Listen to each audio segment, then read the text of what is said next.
اللهم يا مغير الأحوال، غير حالي إلى أحسن حال، وسخر لي من حظوظ الدنيا ما تعلم أنه خير لي، واصرف عني كل ما هو شر لي، إنك على كل شيء قدير. السلام عليكم ورحمة الله وبركاته. عاملين ايه يا احلى متابعين وخد في الدنيا؟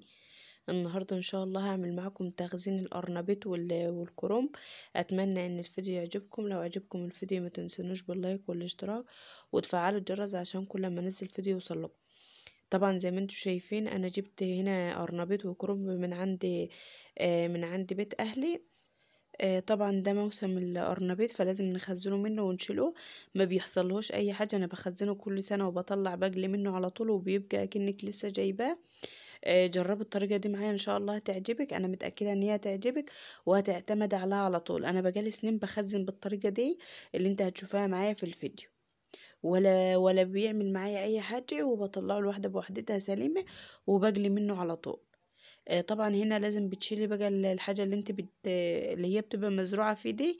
لو انت بقى هتجيبيها طبعا بتبقى جاية متنضفة وجاهزة، فانت بتمسكي تفلجي الورد من بعضه كده على طول، وهوريكي برضو ازاي تنضفيه حلو. طبعا بتمسكي الورد كده، هو طبعا بيبقى مفصص كده زي الورد.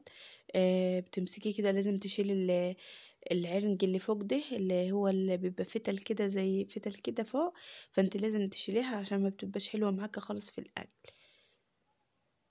بس هنا خلاص هعمله بقى كله بالطريقة دي.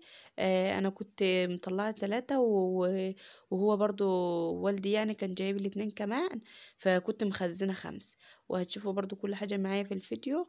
انا عملتهم خزنتهم كان طلعوا 6 اكياس، بحطهم في الفريزر ولما بحتاج منهم بطلع. ما بيفكش جو، وبعد كده اعمله الخلطة بتاعته واجليها على طول. وهتشوفوا برضو معايا في الفيديوهات، هجلي معاكم برضو عشان يكون في مصداقية ان انا هجلي معاكم على طول عشان خاطر تشوفوا التخزين بتاعه. طبعا هنا الكرنب بوريهولكم برضو هو مزروع لسه.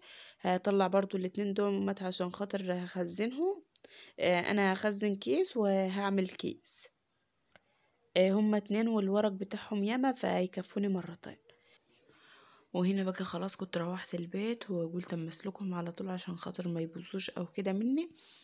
على طول كده اسلكهم واسيبهم يبردوا وبعد كده اعبيهم في الاكياس، وهعمل منهم في الغدا برضو.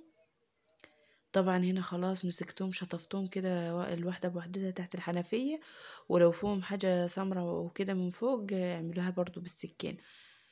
بس هنا خلاص القرنبيط برضو هعمله. هحط بقى مية على النار تغلي، هحط لها شوية ملح ومعلقة كبيرة من الكمون. لان انا معايا كمية كبيرة. انا حطيت مية ياما كده عشان خاطر هطلع منها، وعشان ما اقعدش كل شوية ازود مية او كده في الحل.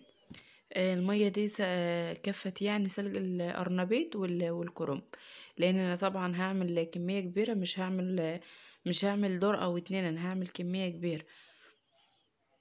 بس هنا خلاص طبعا بعد ما شطفته ونضفته.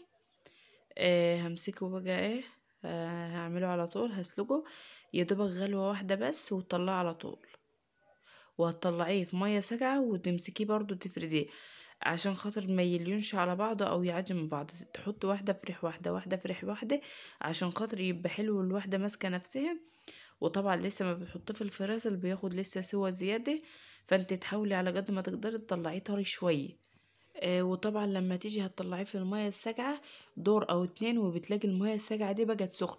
لو انت عندك بقى مكعبات تلج، حط مكعبات تلج ياما في المية دي عشان خاطر كل ما المية تسخن التلج يعملها تاني. لو انت بقى ما عندكيش تلج زي حالاتي كده، انا بحط دورين واقوم كبه المية وجايبه مية تاني ساقعة من الحنفية، عشان برضو المية طبعا انت بتطلعي سخنة اهو هتحطها على المية الساقعة فهتخليلك المية سخنة برضو معاك. فانت ما ينفعش تطلعي سخنة على سخن، لازم تخلي المية ساقعة خالص معاك. بعد كل دورين حطي على طول مية ساقعة وقومي نشلة على طول، وحاطه بقى ايه في الصينية زي ما هتشوفوا معايا بالظبط. وزي ما قلت لكم انا ليا سنين بعمل الحركة دي وما بيحصلش فيه اي حاجة. انت اهم حاجة بس تطلعيه طري شوية عشان خاطر لما تيجي تخزنيه ويستوي معاكي شوية في الفريزر ما تقعديش تقولي ده انا جت اجليه او كده وفك معايا، لان لو فك معاك هيبقى ان انت اتكيتي عليه في السلق. فانت تحاولي تطلعيه طري شويه. طبعا زي ما انتم شايفين انا قادره اتحكم فيه اهو، وبشيله بكل سهوله، ما فيش واحده بتتفرفت مني او كده. وهتشوفوا برضو هو مفروض على الصينيه. هنا خلاص بعد ما طلعته من الميه الساقعه ساقع خالص في ايدي، يعني وقفت له عمليه السوا خالص. بس هنا خلاص بقى هفرده كل واحده في واحده، كل واحده في ريح واحده، ما تحطوش فوق بعض خالص. هعمل بقى الكميه كلها زي ما انتوا شايفين بالوضع ده. يا دوبك بس على ما بنش الميه اللي انا حطيت فيها السجع بيكون اللي في الحله يا دوبك خد غلوه واحده وقوم ناشله على طول. هعمل بقى الكميه كلها. وبرضو سلقت الكرنب ده انا هعمل كيس منه. هعمل يعني مرة هعمل حلة محشي وهوريها لكم برضو، لان كنت عاملة عزومة برضو مصوراها ان شاء الله همنتجها وانزلها وانا عاملة حلة المحشي على الكانون. هتشوفوا كل حاجة ان شاء الله بالتفصيل. يا رب الفيديوهات بتاعتي كده تكون خفيفة وبتعجبكم. وما تنسونوش بقى بالله عليكم باللايك. هسلق برضو الكرنب ولا ورا القرنبيط على طول في نفس المية في نفس الحلة، يعني هعمل كل مرة واحدة كده عشان ما ضيعش في الوقت او كده. المية بقى اللي انت كنت بتعملي فيها القرنبيط، المية اللي هي الساقعة، انا كبيتها عشان خاطر حسيت ان هي سخنة شوية، فعشان ما طلعش عليها السخن فوق سخن كبيتها خالص وجبت مية من الحنفية. بس هنا خلاص طبعا يا دوبك بيشم النار، بس بتلاقيه دبل معاكي بتقوم مطلعاه على طول. طبعا الكرنبتين انتوا كنتوا شايفينهم صغيرين، بس هما ما شاء الله فرطوا معايا ورق ياما، قلبهم كان مليان ورق. بس بقى هعمل الكمية كلها زي ما انتوا شايفين كده، طريقتها سهلة خالص وسريعة.